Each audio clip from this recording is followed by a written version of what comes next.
Presiding Commissioner Bob Houston is absent today due to personal business. In his absence, I'm appointing Monty Kisner as acting presiding commissioner pursuant to RSMO 49.070. Okay. Commissioner Bob Houston absent. Associate Commissioner District 1 Monty Kisner.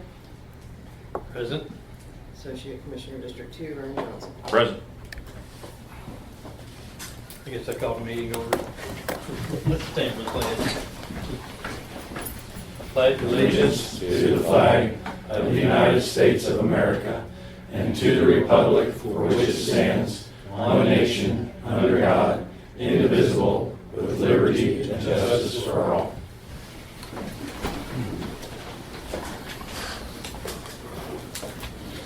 This is a portion of our BZA meeting. Line item 4, approval of minutes from April 8th, 2021. Have a motion? So moved. I'll second. Those in favor? 2, 4, 0 against. Line 5 is new business. It's application number 2974. Do I have a motion to approve? So moved. I'll second. Trey, you want to speak on this? Yeah, the planning board heard this renewal, or actually the change of the special use permit on May the 25th. The board voted 6 in favor, 0 against. There was no opposition or anyone to speak against this application. This time, is there anybody here to speak for or against this application number 2974? If so, step forward. Seeing none. Any questions, Commissioner, on this one? None? All those in favor of application 2974, raise your hand. 2, 4, 0 against. Motion passed. Congratulations if you're here. Thank you. This time, we're going to adjourn from the BZA meeting. Have a motion to adjourn. I'll second. Those in favor? Okay, we adjourn the BZA. We're going into our 2:35 commissioner meeting. Another call to order, please. And then the roll call. Presiding Commissioner Bob Houston absent. Associate Commissioner District 1 Monty Kisner. Present. Associate Commissioner District 2 Ryan Johnson. Present. Line 3 is accept the agenda as presented. Have a motion? So moved. And I'll second. Those in favor? 2, 4, 0 against. Line 4, approval of minutes from June 24th, 2021. Have a motion? So moved. And I'll second that. Those in favor? 2, 4, 0 against. Line 5 is the zoning application. It's application number 2980. I have a motion to accept that. And I'll second. Trey, you got anything on this one? Yes, I do. Application 2980 was approved by the Planning and Zoning Board. 6 in favor, 0 against. No one spoke in opposition of this application. This time, is there anybody here that wants to speak for or against application number 2980? If you do, step forward. Seeing none. Any question from the commission? None. All those in favor of application number 2980? 2, 4, 0 against. Congratulations.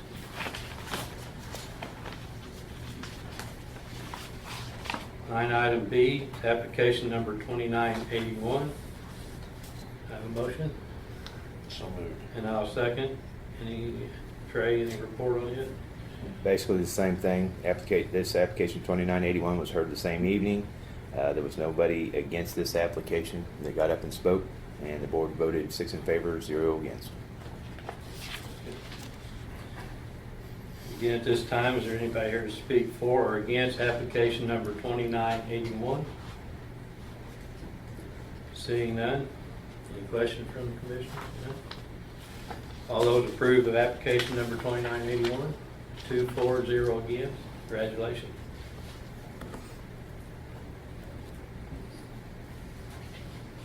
Line item C is application number 2982. I have a motion to accept. So moved. And I'll second. Trey, again, do you have a report? Yeah, for application 2982, this is a lot split and rezoning. It was approved 6 in favor, 0 against. No one spoke in opposition of this application. Okay. This time, do I have anybody who wants to step forward against or for application number 2982? Seeing none. Any questions from the commissioner? None. All those in favor of application number 2982? 240 against. Congratulations. Can I let them leave so that would get half your crowd out of Yeah, here? absolutely. Anybody that was here for zoning wants to leave, they can go ahead and leave if they want to. Thank you. That's for you. You're done. This is the last one. Thank you for coming. Yeah. Congrats. Congratulations. See ya.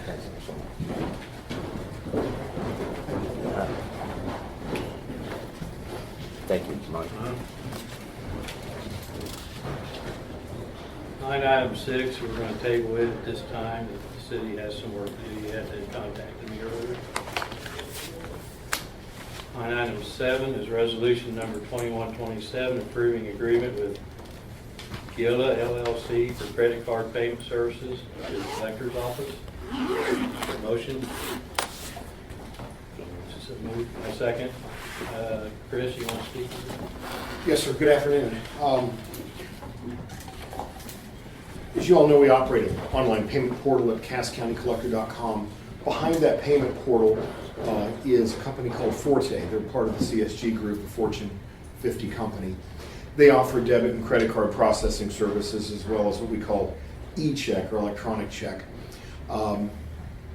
My recollection from my conversations with my predecessor is that shortly after we moved out to, and Kathy, you may know this, we moved to Milwaukee Mall, that portal was put together and we started allowing online payments. So they've been with us about 8 years, roughly. Does that sound right? When I took over, I had met with them about some customer service issues. Forte, I had been there a number of years, and I certainly didn't want to switch. We had a series of customer service reps, folks that came and went, came and went, came and went. And our volume every year was doing this. And so finally I met with somebody that appeared to be in management. This was difficult to pin somebody down, and I finally told them, I said, listen, your customer service is not good. Your prices are higher than what my taxpayers should pay. And I'm going to leave you. So I'm giving you fair warning. This was a year ago. And they've done nothing. So I had no choice but to follow up on my word and put this out to bid. We received 16 bids. How bad do people want our business? Right? It's not every day a $13 million credit card contract's on the street. And next year it'll be 15, and the year after that it'll be 17, right? So it kind of felt like the prettiest girl at prom. We had a parade of vendors in the office giving us demonstrations and dropping off proposals. So Lori and I went through all the proposals, and with Steve's help, we utilized your banking matrix to take a look at e-check charge, Visa, debit, Visa credit, MasterCard debit, MasterCard credit, Amex, which is kind of the unicorn, they're an odd duck, and Discover, and then e-check services. We narrowed it down to 2. We conducted 2 interviews, one with NCR, Hawthorne's banking partner and technology partner, and Navient, and their subsidiary is this Gila LLC. Navient is a Fortune 500 company as well, so good financials. These folks aren't going to vanish tomorrow. So one of the reasons we're going to do this is so we have better customer service, but ultimately my job is to make sure the taxpayers pay the least that they can pay. So you're going to see the pricing in here takes e-check from $1.50 to a dime. We take Visa, Discover, and MasterCard credit from 2.4% to 1.79. That's substantial when you're paying a $1,000 or $2,000 bill, which many people are. We take the individual charge for MasterCard debit from 2.4 to 1.79, and we end the confusion of Visa debit Forte, the incumbent, has a specific contract with Visa. They charge $3.95 with a $1.50 minimum. This will be 2.19 or 1.79 with a dollar minimum. So in every way we scored it, with the exception of some very, very large Visa debit charges, which are unusual because, as you know, banks put a cap on what a person can put on a debit card on that day's business. So we believe that this helps approximately about 83% of our card paying or e-check paying customers to lower their costs. We also are going to have a better e-check program. We were the victim of a fraud attempt last year. A young lady in Raymore, we caught her, and the technology that Navient is going to offer us in the e-check is going to be better. And it's going to pre-screen the routing number and the account number in a better fashion than Forte could offer. So I think for us it's a win-win on the back end for my team, but more importantly, taxpayers are going to pay less. And the discussion I had with these folks was, down the road, if there are other departments of county government that utilize debit and credit cards, they would be willing to offer the pricing to any part of Cass County government. It's more than a win. I counted several wins in that. I think they're going to be good. They really gave the most comprehensive proposal, and their in-person proposal was the best. So, Any questions? None? Thank you, Chris. you bet. Thank Thank you. you. Appreciate it. All right, I guess all those in favor of resolution number 2127? Okay, 240 again. 9.8, resolution number 2128, approving a service agreement with Mark Seidman for a term ending December 2021. I have a motion. So moved. And I'll second that. You want to speak on that a little bit? Yeah, just as a broader effort during my tenure to try to help increase transparency and make sure that the commission and other aspects of the county are communicating with its citizens. We've hired Mark Seidman as a communications consultant initially to do a 2-month assessment and to begin to help build communications infrastructure here that was lacking prior to that, and we extended that by a month. We want to extend it by another month and then take him on through the end of December. I think it's a capability that was lacking and that we definitely need as we continue to try to increase our communications infrastructure so that we are transparent and communicating with the citizens of Cass County about what the commission and other aspects of the county does. And of course, this service is not just for the commission, but it's for any other office holder within the county that wants to avail itself of Mark's services in that regard. So with that, I think it's a good thing that we continue to move along this direction. Good. Thank you. Yeah, we've had Mark here for a little bit, and he's done a good job. Appreciate that, Mark. Thank you. I bet. Looking forward to continuing it. All right. All right, those in favor of resolution number 2128? 240 again. Item 9 is resolution number 2129, approving a request for qualifications for governmental affairs and services. I have a motion. So moved. And I'll second. You want to speak on that also? Sure. Kind of on the same theme of making sure that Cass County and its citizens have the right capability to navigate not just Cass County but also the state of Missouri as a political subdivision policy rolls downhill, and so anything that's done in Jefferson City or at the Missouri State Capitol at the legislative or executive branch level impacts us. And so this is an effort to make sure that we are well represented in Jefferson City and in the state capitol to make sure that the interests of the citizens are better protected.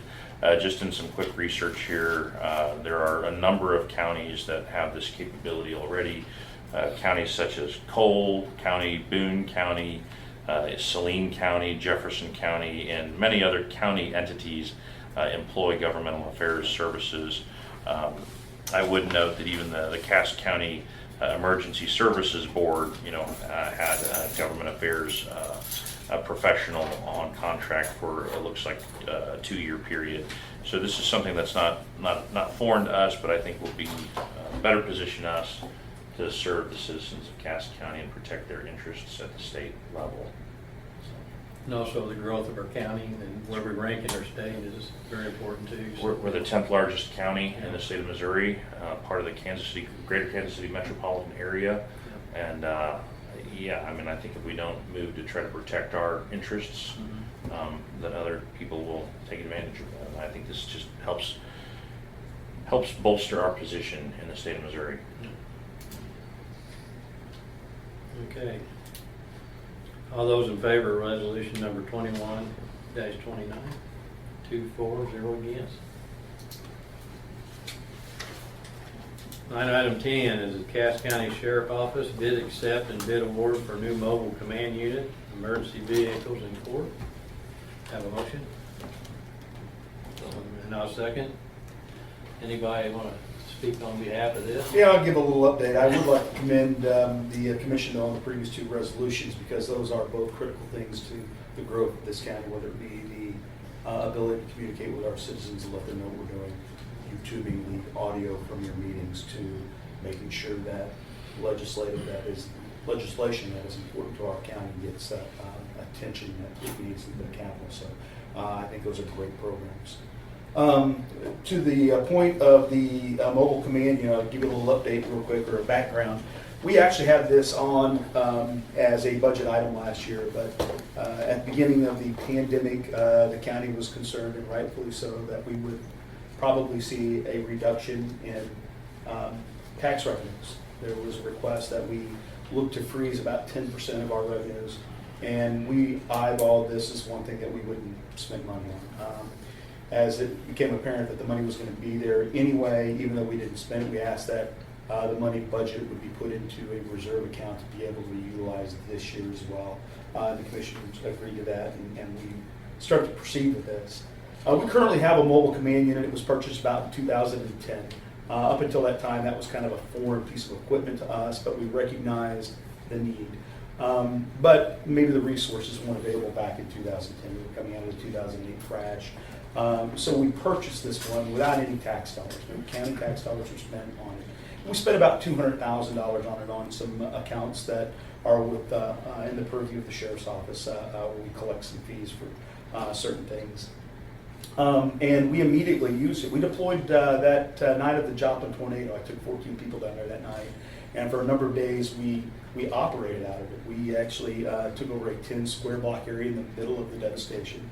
I had about a half a dozen agencies that responded to us because we had the capabilities of taking communication equipment, anything that we would need. If you think about it in terms of bathrooms and heating and cooling and things like that, we were able to deploy immediately and have it on the ground. So it was apparent from that point forward. But since then, we have literally used it hundreds of times.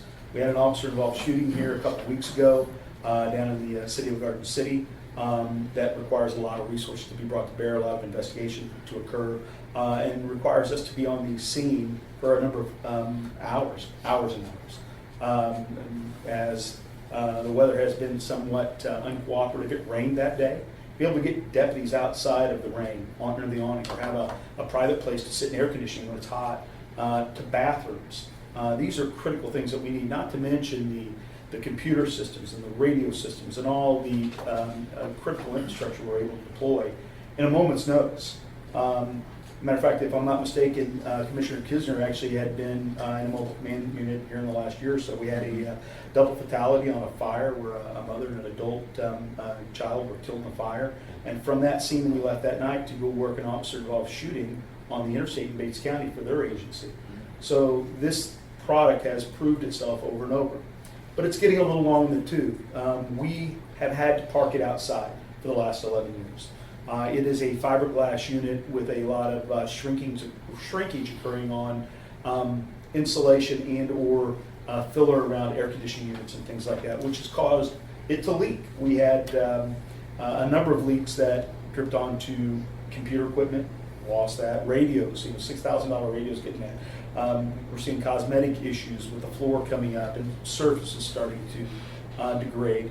But if you can imagine, a bunch of burly deputies in the middle of the night on some gravel road in a rainstorm with gun belts banging against everything, coming in to get a pot of coffee, use the restroom, whatever it is, there's been a lot of wear and tear. So we started this process like I said a couple of years ago, with one key factor in mind, and that was we would have our maintenance barn built where we could park anything new out of the weather. That was going to be critical. We're actually dealing with a generator issue right now that would be very costly to replace, but we're probably going to have to. It went out on us the other day down at the officer involved shooting. It's had a couple of issues, but we're just getting to a point where we're probably spending more money on maintenance than I feel comfortable with. So we put together a process. Paul Campo vetted that, and we elicited some bids, several of them. If you don't mind, I'll have Lieutenant Barber come up because he was on the review committee to look at those bids and to come up with a solution. So Ben, if you would.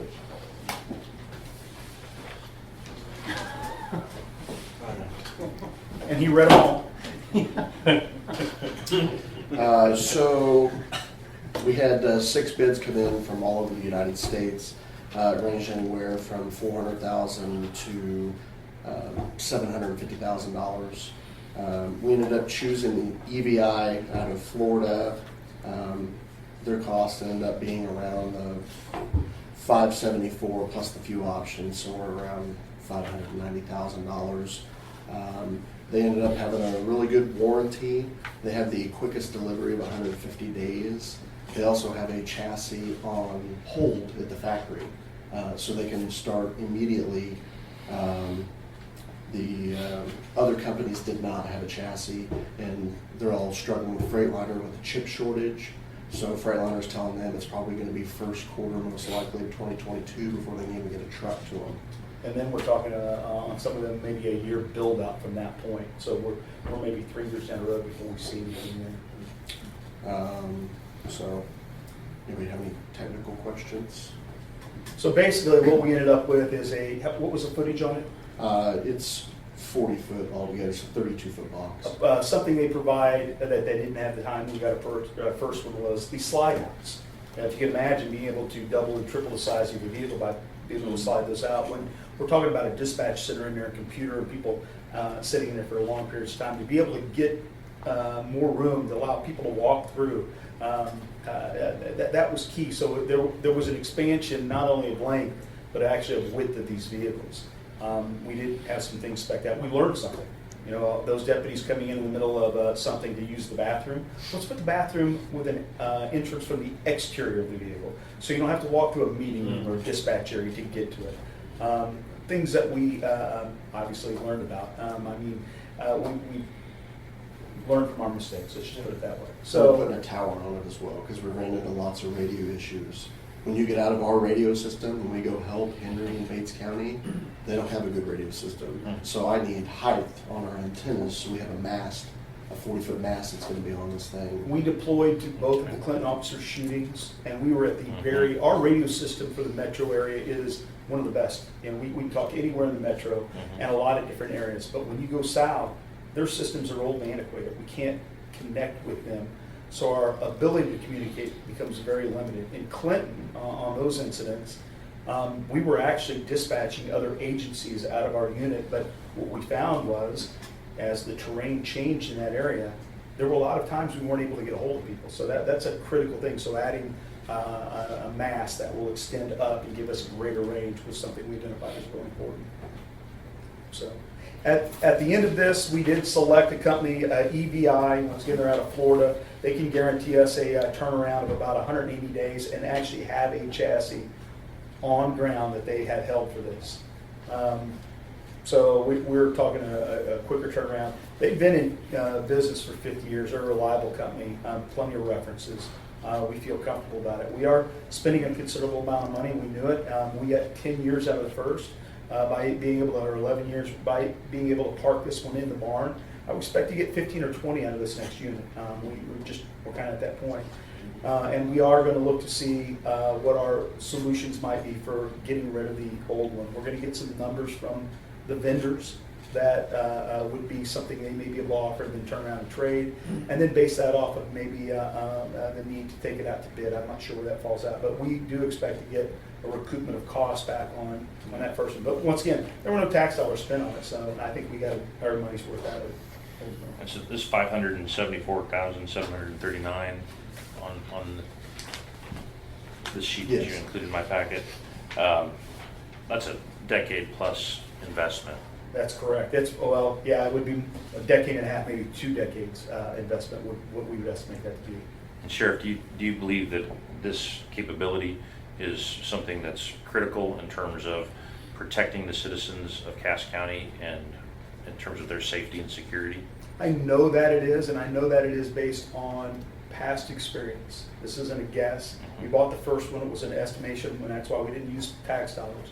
But we have deployed this on tornadoes in Freeman, SWAT call-outs, officer-involved shootings on the interstate, any number of things, and it allows us to expand our capabilities beyond what most agencies can do. That's why we get called to Clinton when they have an officer-involved shooting, why we get called to Bates County to assist them. That's why if a fire department needs, when they call us, we take it out, because we make it available to every public safety entity in the county. And it's a capability that others do not have that you can provide for them to better That's serve the correct. citizens. The only agency that currently has one, Raymore bought one a couple of years ago, didn't put a bathroom in it, not sure why. But I don't know that it's even deployed yet. For us, it's a no-brainer. It does expand our capabilities and allows us to bring tools and resources to bear on a critical incident in a moment's notice that most other agencies would not have available to them. And it sounds like it's in constant usage then. Constant. And this is already in your budget It for is. this year, so. Yes. Okay. We budgeted last year, Right. rolled money over Sure. into this year in our budget as well. So we're not asking for the commission for any more money. We've already budgeted Do you remember how much we actually put in there? Is there for $433? $433,900. And so, and the difference was budgeted? We'll come to the capital outlay items within our current Okay. budget. Okay. Yep. Yeah. And to be honest with you, we didn't know where the dollar amount was going to fall when we put this out. We knew what we paid for the first. We knew they were more expensive because we were actually getting better and newer equipment. Just didn't know what it was going to be. The last 6 months, everything's increased. Well, we're very interested because if we don't lock this in within the 30-day window, they've already told us prices are going up. Right. Will we pay it up front before they have it built? There's a Now, portion. Now, there is an option that if we pay 90% up front, they'll knock $15,000 off. That would be our recommendation as we proceed with this. Correct. Once again, this company's been in business for 50 years, and this is what they do. They're not going anywhere, and they're not going to shortchange anybody. Could you foresee a smaller county having interest in our old unit? I've actually had several agencies reach out and inquire when we go to get rid of it, and that's why we want to get a baseline cost of what EVI would give us, because what they will do is take it to a secondary market to sell. In Bates County, Henry County, Johns County have all asked. I just truly, I don't know what it is, and I think, we want to get what we can for it. But if one of our neighboring counties who we render assistance to all the time can get use from it, I'd gladly work with them if we could. So, I mean, we could recoup some of the expense on that too, so. Yeah. Yeah. Sounds good. Any other questions? Thank you, gentlemen. Yes, thank you very Thank you, much. Sheriff. Appreciate it. All those in favor of Cass County Sheriff's Office bid acceptance and bid award? Yes. 2-4-0 against. Miscellaneous? No miscellaneous. Public comment? Would please state your name for the clerk. Dallas Register, rural Harrisonville. I hadn't planned on talking, but several things have been mentioned here, sort of trip something. Plus Harrisonville recently had to go and rebid their pool project because the selected contractor couldn't make the bond.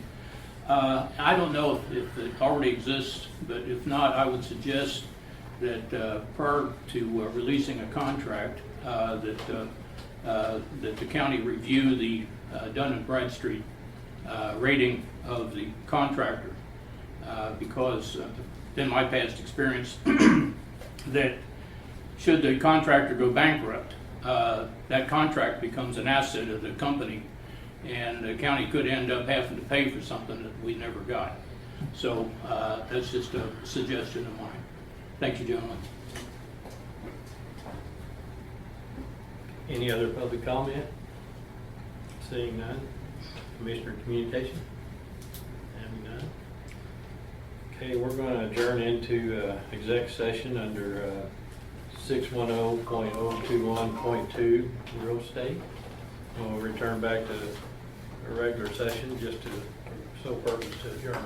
Thank you. Jeff?